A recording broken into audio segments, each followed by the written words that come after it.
Et nous sommes de retour au plateau pour la suite de cette émission. Nous abordons notre troisième sujet. Nous parlons du Mali. À présent, l'opposition veut manifester contre l'abrogation de la charte des partis politiques. Après la décision des assises ou des forces vives de la nation en ce début de semaine, les autorités maliennes ont annoncé l'abrogation de la charte des partis politiques au Mali. Réaction immédiate d'une centaine de partis d'opposition au Mali. Ils comptent manifester ce samedi 3 mai pour demander la fin de la transition et l'annulation de cette procédure d'abrogation de la charte des partis politiques, puisque les forces vives ont décidé de la suspension de tous les partis politiques et du durcissement plutôt des conditions de création de partis. À l'avenir au Mali, les opposants politiques ne sont pas d'accord. Ils comptent faire une démonstration de force ce samedi à Bamako. Ashraf. Oui, je crois que le décret portant abrogation de la charte des partis politiques aujourd'hui suscite des remous au Mali. Et on se demande si la libéralisation de la société politique malienne n'a pas signé son acte de décès. Il faut véritablement s'interroger sur l'opportunité de prendre un tel décret, quand on sait très bien que ces acquis démocratiques-là datent de 1992. Donc vous avez aujourd'hui un régime militaire qui a décidé d'abroger la charte des partis politiques parce qu'ils estiment que cette décision-là est l'expression de la volonté populaire, puisque c'est à la suite d'une concertation nationale.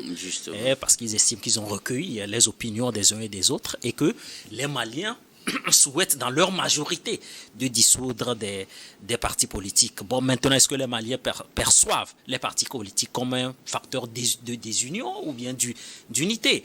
Et on sait très bien que dans toutes les chartes des partis politiques, les partis politiques là participent, concourent à l'expression de la volonté populaire et qu'ils participent également à l'unité nationale. C'est les raisons pour lesquelles les partis politiques bénéficient de la subvention de l'État, parce qu'on estime que ce sont des acteurs politiques majeurs, des acteurs démocratiques majeurs. Donc quelle est l'opportunité de prendre un tel décret? Bon, aujourd'hui il y a un débat juridique. Est-ce que l'abrogation de la charte des partis politiques entraîne automatiquement la disparition des partis politiques actuels? Il faut véritablement se poser la question.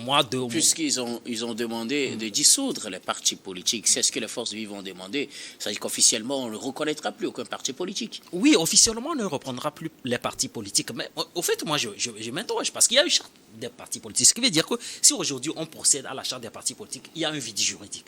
Si aujourd'hui, un responsable politique malien décide de créer un parti politique, il n'y a plus de normes. Voilà, justement. Voilà. Il y a un vide. Et donc, il faut une nouvelle charte dans laquelle il demande que les conditions de création des partis soient durcies. Voilà, des conditions de parti politique. Donc, il faut se poser, il faut s'appuyer sur des normes pour créer ces chartes, les partis politiques. Maintenant, quel est le sort réservé aux partis politiques existants? C'est la question que je me demande, parce que la vie institutionnelle et politique doit continuer son cours et que c'est les acteurs politiques, c'est les partis politiques qui font vivre la vie institutionnelle et politique malienne.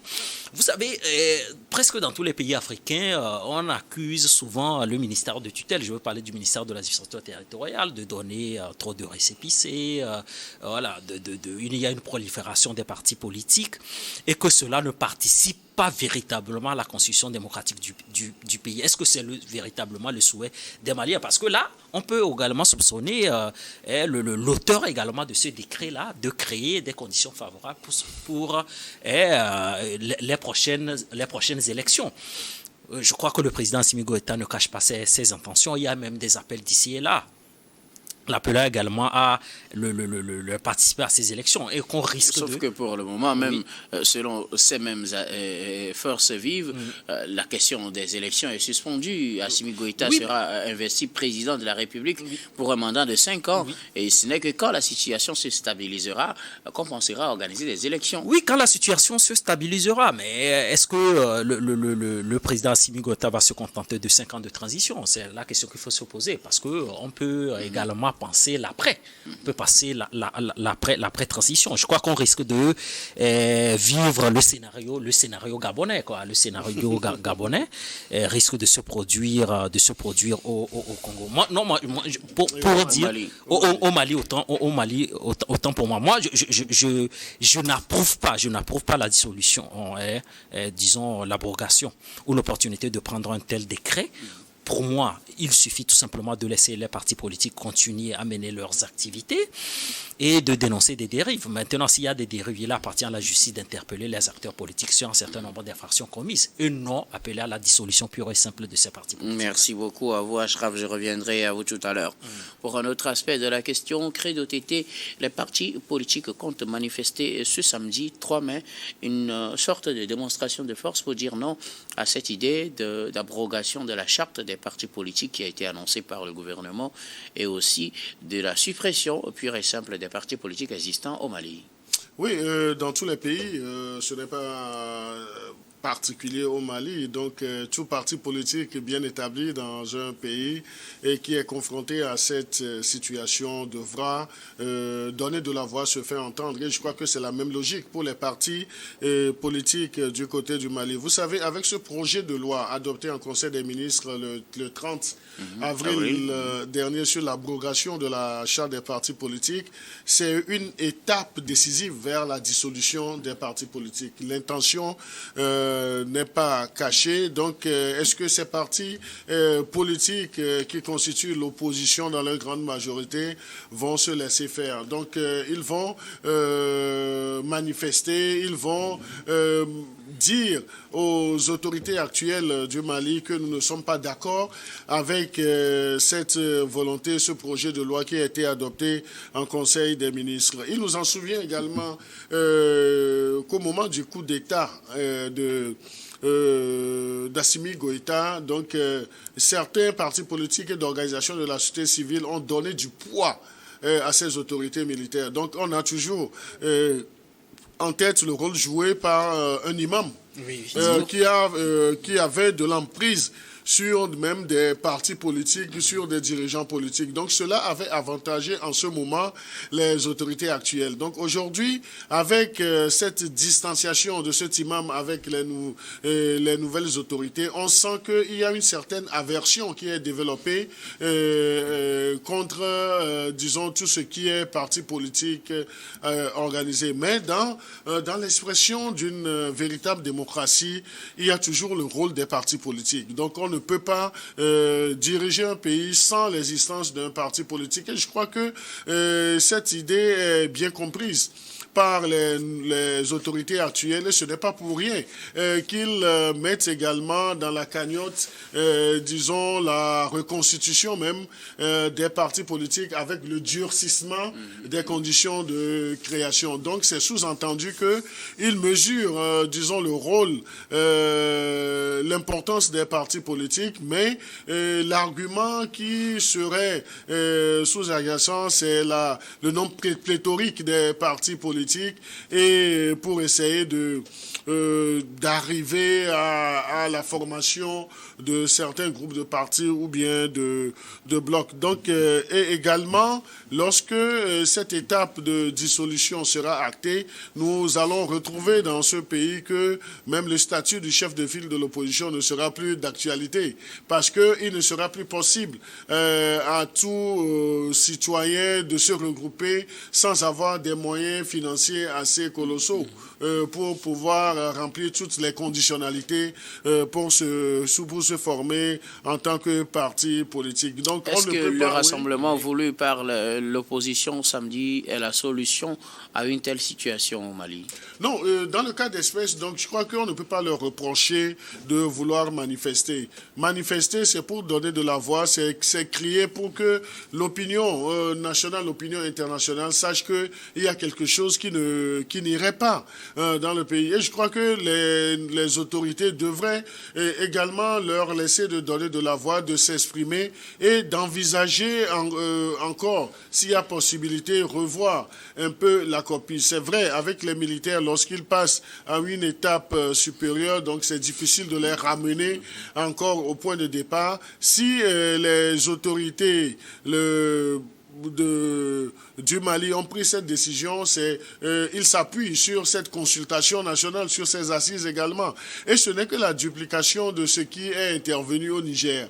Et lorsque nous considérons cette fédération ou bien cette alliance des États du Sahel, donc c'est à peu près le même schéma de réaction politique qui est dupliqué dans les pays. Après le Niger, on voit ce système-là qui va essayer de se consolider à travers le vocable assise nationale. Assise nationale, ce sont des recommandations. Mais il y a une chose aussi qui est à relever, c'est que aussitôt dit comme résolution des assises, on voit qu'un projet de loi a été dans la foulée introduit en Conseil des ministres.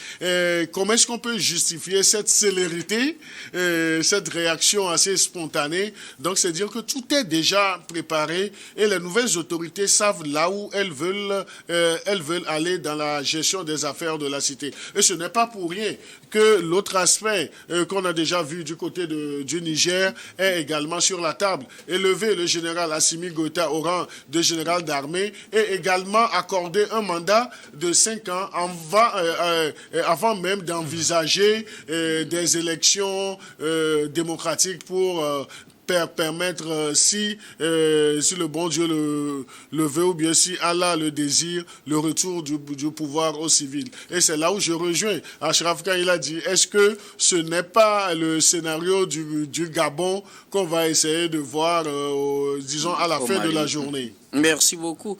Alors, Achraf, est-ce que l'opposition peut faire de cette opportunité une véritable démonstration de force pour montrer que plutôt les populations maliennes sont de son côté?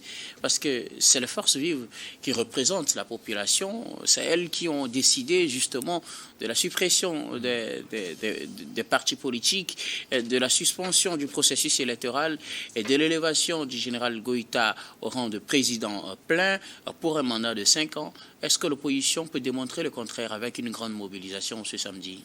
Oui, mais je crois que les indicateurs sont extrêmement difficiles à relever. Je vais dire tout simplement que si, à la suite, disons, des assises nationales, les Maliens ont décidé dans leur grande majorité de procéder à la dissolution des partis politiques, mais c'est à quel pourcentage?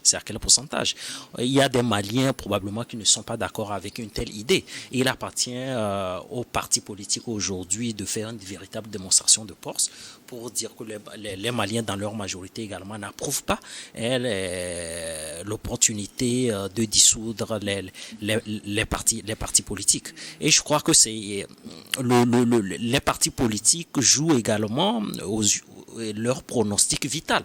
Parce que si cette démonstration de force-là également échoue, je crois que l'exécutif aura tous les arguments possibles également pour brandir en disant que voilà, ils ont voulu organiser une manifestation pour désapprouver les résolutions qui ont été prises, mais voilà, ils n'ont pas eu gain de cause parce que les Maliens n'adhèrent pas à leur idée. Moi, je crois que la construction de l'édifice démocratique ne passe pas nécessairement par la dissolution des partis politiques, parce que la plupart du temps, l'argument qui est brandi, c'est qu'il y a un nombre élevé des partis politiques. Moi, je crois qu'il y a des partis politiques qui se créent, connaissent leur apogée et meurent. Même au Togo, s'il faut citer des partis politiques qui font vivre véritablement la vie institutionnelle et politique togolaise, bon, vous les compterez au bout des doigts, même s'il y en a une foultitude. Et il y a des partis qui disparaissent sans le retrait même du récépissé, c'est-à-dire que, voilà, par le récépissé là, voilà, le parti politique. Mais il n'y a pas de matière. Il n'y a pas de matière en fait. Donc, je dis tout simplement